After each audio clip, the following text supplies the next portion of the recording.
really from a LinkedIn standpoint. And I can give you a fresh example.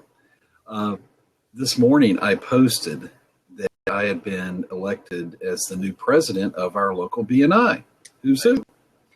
So I posted that on LinkedIn, Facebook, Twitter, and Google Plus. But, the four big ones. Yep. And right away I got responses from LinkedIn, from one of the members saying, congratulations and all that. And then on my Facebook business Facebook page, I had several comments from friends saying, "Hey, congratulations on the new position with BNI." So right away, I was able to tell my network all about it, and so because otherwise they wouldn't have known. And not that I'm one to brag about things that I do. That's not really my personality, but it was a way to talk about something that's important to me, which is Business Networking International, and to let them know that I'm involved in it and that I have the honor of being the president. Yep. So it to me that is just an immediate response, and it works. I live in proof. Well, one of the things that works about that, you got some immediate response on those platforms because you've been active on those platforms. So you've engaged with others. You've kind of actively grown your network on those social platforms. Probably if you just signed on to LinkedIn, updated your profile, sent a message, it's probably going to be crickets the first few weeks, until you start doing some active engagement. I'd like to back up for a second, and since we got a few more people popping into the room, I'd like to welcome people and tell folks that this is the BNI Blast on Blab, we like to call it. If you're listening to this on the replay, we always record these videos. If you're listening to this on the replay, retweet, share this with your followers, your fellow business networking colleagues. I like to always give a little definition of what is BNI. BNI stands for Business Networking International. It's the largest business networking organization in the world. Both Philip and I are members of different chapters in the country. He's in Virginia. I'm in the DC area. BNI has millions of members all over the world. There's just in Bethesda, Maryland, little Bethesda. Well, it's not really little. It's about the same size. It's a little bit bigger than Charlottesville, Virginia, but it's still, it's not a big city. We've got about a half a dozen chapters just in this little, just in our,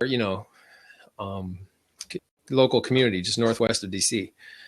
So there's BNI chapters literally in every major city in the United States, I would say.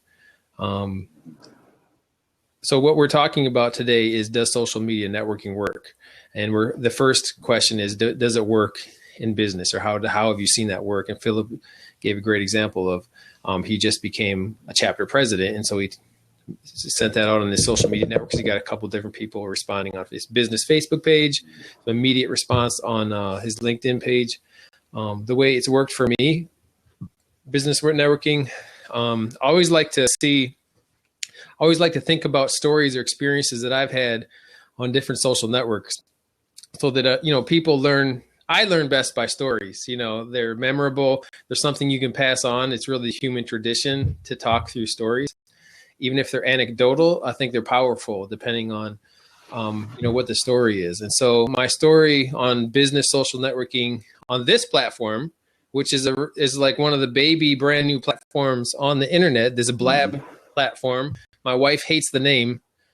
She thinks it sounds childish, Blab. But regardless of the name, this platform has offered me the opportunity to hire one of my most recent account managers. So I've been, Neil says he loves the name. It stands out. So one of my recent subcontractors, most recent, I met her through a Blab broadcast. She was interviewing. I remember the day she was interviewing. It's Phoenicia. She was interviewing. Yeah, Phoenicia. Right. The founder of a agency called Teleporme, TelePorme, I think .me, teleporme.com, I think. And so it's a social network for live video broadcasting. and she was interviewing this guy and the founder of it. And so I was just watching her. She's very eloquent. She did a great job of interviews. She's obviously, I could tell she was experienced with this platform. And so it's like, because you're seeing people talk in real time, live, kind of, you can interact with them. It builds the trust, just like face to face in real time builds trust and the likability factor. In BNI, we talk about if you in order to do business successfully, you need to know, like, and trust the people you do business with.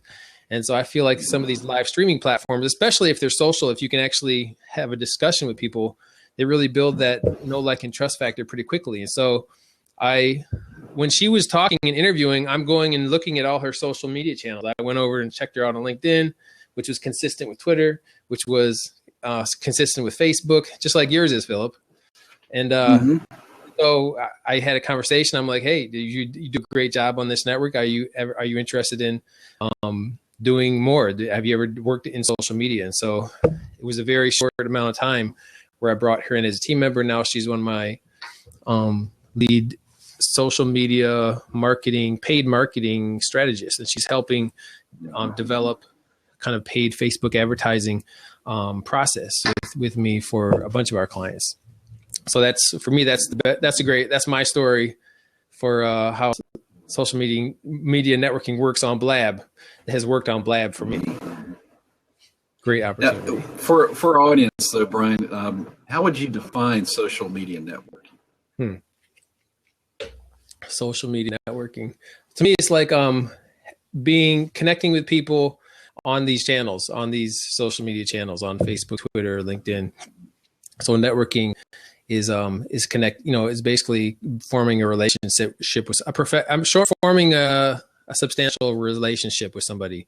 I don't feel like it's not, to me, it's networking is more purpose driven than just something more informal. Like somebody, there are Blab groups, they're just people hanging out, and there's actually people hanging out and smoking dope on some of these Blab channels or whatever, and doing, miscellaneous things. And that's not networking to me. That's just, I'm not sure what I would call it. What would you call that? People just turning on the picture live and just kind of bearing their soul. I would say that's just providing an excuse to do it. It's not really sharing anything. You're not really building relationships. In social media, I mean, it's really about building relationships. Well, I mean, you could be, through illegal drugs. You're not building professional relationships. You're building personal drug-induced relationships. No, does it count as a one-to-one kiss? We'll say. Does this count as one? So that's a good question. Does it count as a one-to-one? He's pushing the boundaries of what's accessible in BNI. So that's a great question. Yeah. That's a great question. Actually, it might sound funny, but so if we're having a conversation over a live video platform and we're talking about business, does that count as a one-on-one? So explain to the group, for those in the audience who don't know what a one-on-one is, explain what a one-on-one is from a BNI perspective. Sure. A one-to-one is basically when a BNI member arranges for a meeting with another BNI member, and they meet for approximately 30 minutes to an hour. They discuss their business and their needs, and so you get to know this person who's sitting across from you. You get to know a little bit about them personally. Then you find out what do they need, and then how can you, with your business, fill those needs, and then you do the same right back with them. So it's two-way communication though. It's sharing. Yeah, it's two-way communication. It's not like I don't go to Brian and say, Brian, give me all this stuff. It's so we're your sharing. Definition brings up a good point. So a one-on-one, it's two people talking about their business, sharing their interests, their goals. So I think if you do that virtually, I think it counts. I agree with Neil, but I don't think it counts for him until he comes on the screen. Really, until he comes on the screen. One-on-one, I think he's got to jump into the locked seat. So I'm going to open up that seat. So if you'd like, I think if you want this to count as a one-on-one, Neil, you got to jump into the seat and converse with us in real time. And this is kind of an open forum. So if anybody else wants to jump in, if anyone else wants to jump in and give their perspective about how you've used social networking for business, that would be great. Feel free to jump into that seat. Well, when you look at social media networking, there are some do's and don'ts. Let's talk about a couple of don'ts. Number one, social media networking, you don't get in people's face. For instance, I have seen, I don't know how many Facebook pages, Google Plus pages, and a few Twitter pages, they're not as many, that all they do, Brian, and audience, is advertise, buy our product, come see our amusement park or whatever it might be, come to our store, drink this coffee, eat this food. It's like it's promotion, a continual advertisement. Yeah, it's just promotion advertisement. Promotion. Yeah. Mm-hmm. Yeah, and that is a cardinal rule in social media. You don't use the free social media for a continual in-your-face promotion. Yep. It's a lot of behavior. A lot of businesses they just see it as another advertising channel. That's it's like free advertising. That's right. That's how they think about it. Mm-hmm. And really, what it is free networking, and it's free. Mm-hmm. That's how I think that's a better definition. If you're going to look at these social channels, that it's a better look at it, in my opinion, as free networking than free advertising, although it is free. But if you treat it like an advertising channel, people are going to treat your channels just like they do advertising. They're going to turn it off, right? They will. And Facebook, which is still the king of social media, will start turning you off in its algorithms. I mean, and who can blame them? I mean, you wouldn't want to be around a person if you wouldn't be around me the whole time, and all I'm doing is saying, "Oh, Brian, Philip Day Communications is this. Philip Day Communications is that." Da, da, da, da. And you're trying to say something. No, wait a minute. You got to hear about copywriting. I mean, you'd be like, "Get me out of this room, man. Enough already." I was reading an article from Social Media Explorer. I was doing a little background research on this topic for the show, and so this author Dory Clark wrote the 5 ways to use social media as a networking strategy, and check out her first strategy. You're gonna like this. So her first strategy to use social media for networking. Number 1 is conduct interviews. She says, as I discussed in her, she's mentioning her book, interviews, blogs, podcasts, web video programs can be a powerful way to break through the line of supplicants trying to snag the attention of industry leaders. Instead of approaching them to beg for a cup of coffee or a chance to pick their brain, move them in front of the line when you offer to interview them and share it online. Sounds familiar, right? It does sound familiar. Yeah. In other words, engagement. Remember when we first started out in this business a few years ago, you were teaching me about social media, and your term was engagement. Engage the audience. You don't engage the audience if all you're doing is advertising. Yep. So really getting to know them and interview them. The way that we've been doing this. I was trying to get the statistics. Maybe Stephanie can look it up for us on the YouTube channel. While we're talking, I wanted to find out how many interviews we've done to date. I think it's over a dozen already.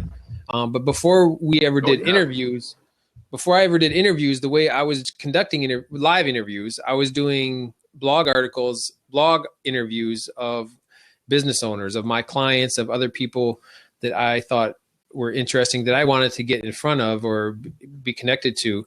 So I did one of you, I did one of Stephanie, I did one, a lot of my subcontractors. And then I started reaching out to more and more people. And one of the things I did over this summer, when I had some high school interns working for me, I got to know what their future goals were. So these were like high school seniors. One of them was actually already graduated and she was in college. And so I got to know what is their interest and they were actually the two interns we had over the summer. If you remember, that was just last summer, wasn't it? They were both from the McKinley High School School for Technology, and both of them wanted to have a future career in sports related media. And so I reached out to some people that I met on social media. So I have a connection with Tamika Smith, actually. She just emailed me today, actually. Her name just came to mind. Tamika Smith, she's an on-air radio personality with NPR. I actually met her through Twitter. She hired me through Twitter. I always connect on Twitter. One of my strategies is connecting with people locally in the DC area who are in a similar kind of field, in the media kind of field. And so I connected with her. She reached out to me, and then like 3 days later, she hired me to do kind of business, kind of like branding coaching for her. And so I reached out to Tamika because I knew she was in this. She's NPR. She also works on Tacoma Park News local TV station. And so I reached out to her. I was like, "Do you know anybody? I have a couple interns. They want to get into sports media. Do you know anybody?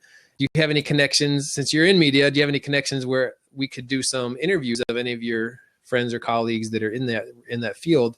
And she said, she's from Howard University, I think. She graduated with somebody who's the sports anchor for Jacksonville, Florida, the sports anchor down there. And so she connected me on social media through LinkedIn with her friend who she graduated with. And I was able to get our interns to interview him for a blog post. So that's powerful. When you can connect somebody to a real live connection with a potential future career connection for a high school, somebody, that's the power of social media. Well, it's the power of social media. And Brian, it's also, you ask yourself, what is your motivation behind being on social media? Good question. I mean, really, if your motivation is only money, and I have no problem making money, believe me, I'm fine with that. We both have, that's the great part of our financial system. However, it's not just about making money. No more than being in BNI is all about getting referrals. I mean, engagement really means two things. It can be defined as, I should say, building relationships. You engage people with your brand, even people who may not have had a great experience with your brand. Yep. And we've been in business long enough. Not every client we've had has been a great experience. So, you're really building a relationship. I like to know from our audience as we continue this conversation, what do they think of, social media as far as, how do you build a relationship on social media? Is it even possible through Facebook and through Twitter and others? Can it be done? Stephanie just answered our question, like how many interviews we've done so far. She says we're up to 19. Yeah, 19. Well, 19 broadcasts on the channel. That's more than I thought, actually. See, it doesn't seem like that many, does it? I know. I didn't think it was that many, frankly. But yeah. Episode 19. We're longer than a lot of sitcoms last. Yeah, very true. So let me go to the second question. The second way that Dory Clark, who's writing for the Social Media Explorer, the second major thing is ways you can network on social media. So the first way was conduct interviews, which is what we do with this channel. The second way she identifies is, she says, leverage your content. She says interviewing someone is great. It's even better if you can find multiple ways to extract value from that conversation.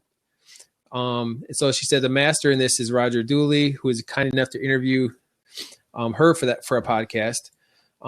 So that's one of the things we've been doing a little bit of with our live video podcast, is leveraging the content. So when we record these videos, one of the ways we leverage it is we share it. We post it to YouTube. So Stephanie downloads it, uploads it to YouTube. She writes a brief description of what was in there.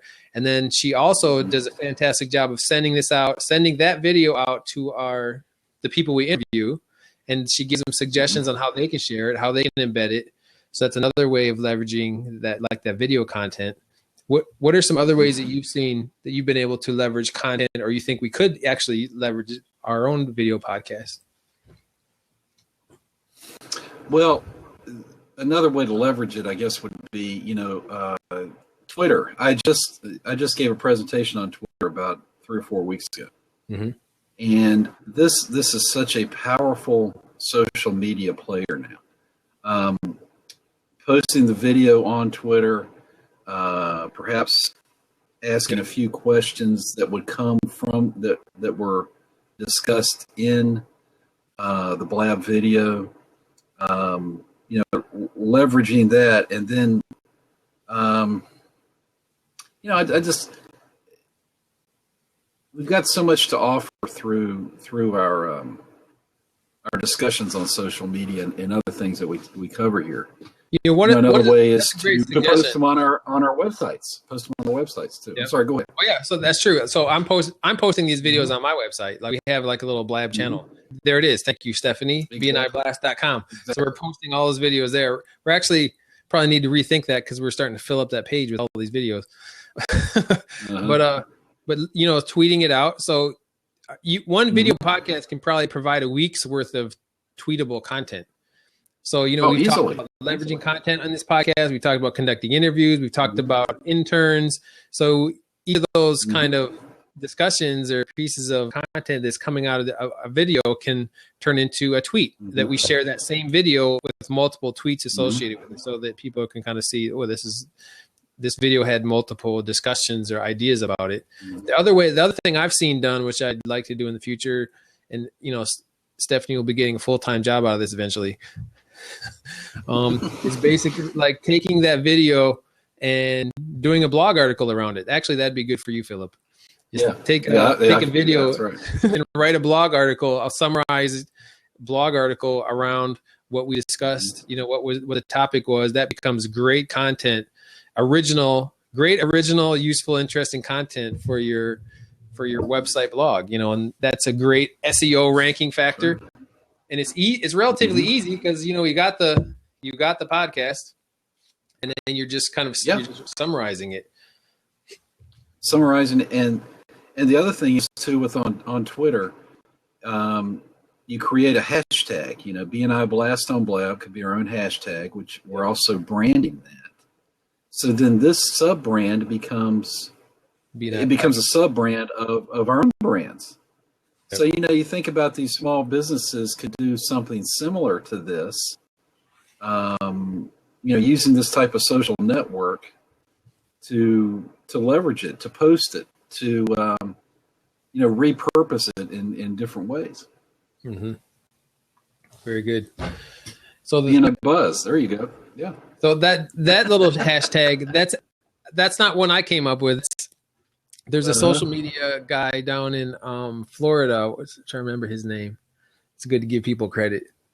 I found out about him because he's consulting with a BNI, with a regional BNI down there. It's the competing, or it's the neighboring BNI to the BNI of Broward County.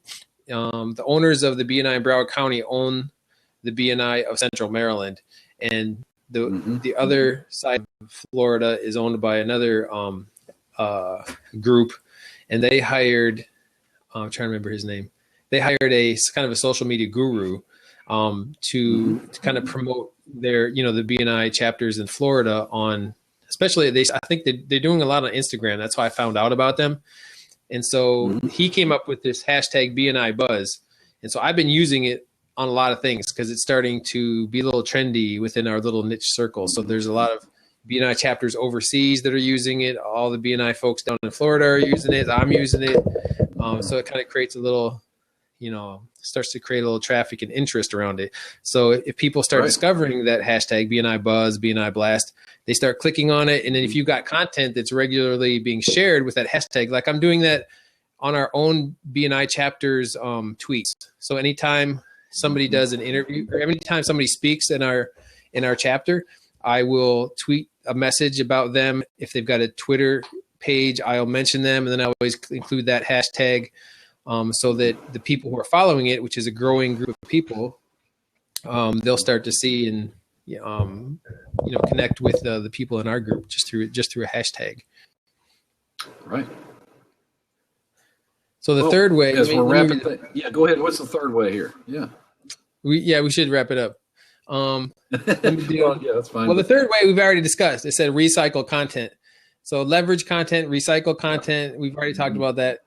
So here's one that you've done. Number 4, there's just 5 of these. So the number 4 is write a LinkedIn recommendation. Yes. LinkedIn recommendations are perfect promotional types of things. And, somebody writes a recommendation for you, do it right back if you've used their services. I mean, that's another great way to build relationships too. Fantastic idea. Fantastic. I just wrote one this morning. One of my colleagues, my WordPress, my senior WordPress designers. One of them asked me this morning. He's like, "Hey, could you give me a LinkedIn recommendation?" I shot it immediately over to him, and so he was, incredibly grateful. Good. Number 5, final idea on how to use social media for networking. Number 5, and again, this is from the socialmediaexplorer.com, and the article is called 5 Ways to Use Social Media as a Networking Strategy by Dory Clark. And number 5 is respond to real-time updates. She says, if you follow friends, colleagues, and people you admire on social media, you may be able to catch interesting last-minute opportunities. You might be able to catch them when they've just posted or tweeted something. Have you ever done that? Oh yeah, many times. In fact, you're one of them that I've done that. So right tonight you did it. I did, like 30 minutes ago, 45 minutes ago. I mean, it's that is a real time response means that you're actually paying attention, that you actually care what this person has posted, and or at least I hope so. So you're responding. It's excellent idea. Very good. So as a closing up our brief discussion here, my name is Brian Loebig. My colleague and associate presenter over here is Philip Day from Philip Day Communications. We are the voice and faces behind the BNI Blast on Blab show, where we feature other BNI members from around the globe, talking to them about their business networking strategies, how they've grown their business. If you'd be interested in participating in this show, Loebig Inc. Kiss Financial says, I think it's going to be Loebig Inc. LLC, actually.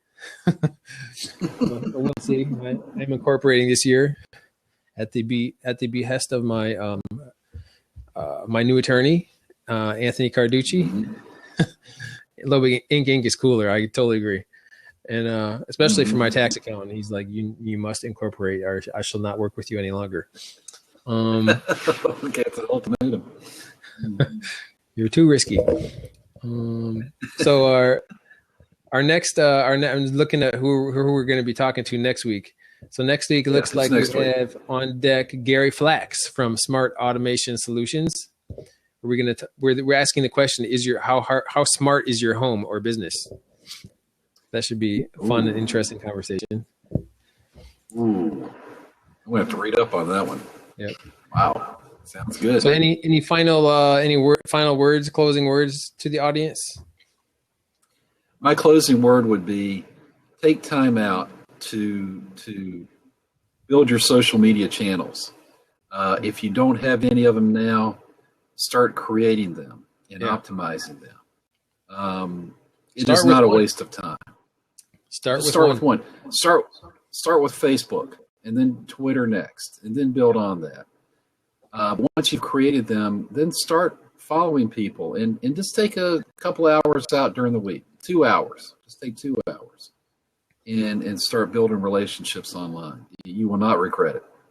You know, one of the things is that a lot of people in my chapter ask me, how am I able to bring so many people to the group? Because I think I'm pretty good at referrals as well, but I also am able to get people to come. Like when I asked them to come and visit, like we had Great Visitors Day. I brought a bunch of people to that. People ask me, how does that work? And the way I've been able to get people to come is, well, number one, I ask them.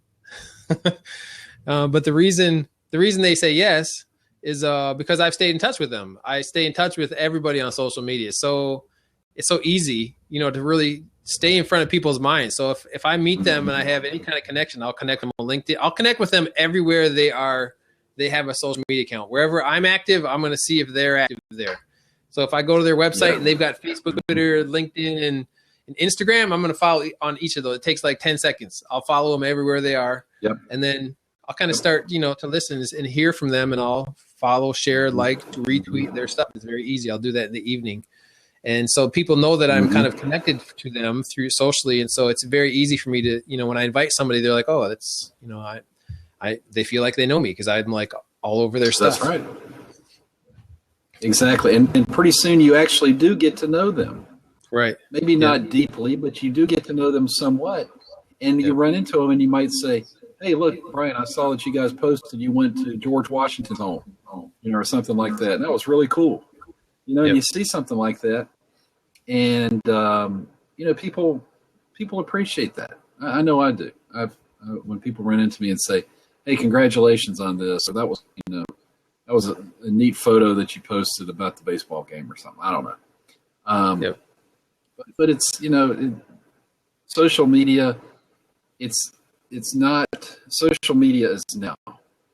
Get into it. You will regret it if you don't. You saw my recent post from Mount Vernon, didn't you? I did. That was a great trip. Have you ever been to Mount Vernon? Washington's birthplace? Yes. Oh, you have? Yes, it's great. I've been there 2 or 3 times. I'd go again if I could. I love it. Amazing. So it's one of my favorite. We're going to be coming out to your place and checking out Thomas Jefferson's house too. Very good. Let us know when you're in town. We should have your author give us a tour. Your client, Jane. Yes. We should do that. Because for those of you who are listening in, one of Philip's friends and clients, who's an author, we helped develop a website for her. Philip has helped promote it. She is like a historian on Thomas Jefferson. So that would be amazing if we could get her to come out with us and take a little tour around Monticello. That would be great. That would be great. What we could do? We could leverage social media. So we could do a little live streaming while we're walking around Monticello. We could do some periscoping and follow and promote her book at the same time. Yeah. We'll check. We'll make sure we're allowed to do that. But I think that's a great idea. They probably won't let us videotape inside, but we could do it outside. Probably not, but outside, yeah, it's probably public domain there. All right, well, everybody have a great week. Thanks for joining us on the BNI Blast on Blab. Brian and Philip Day Communications signing off.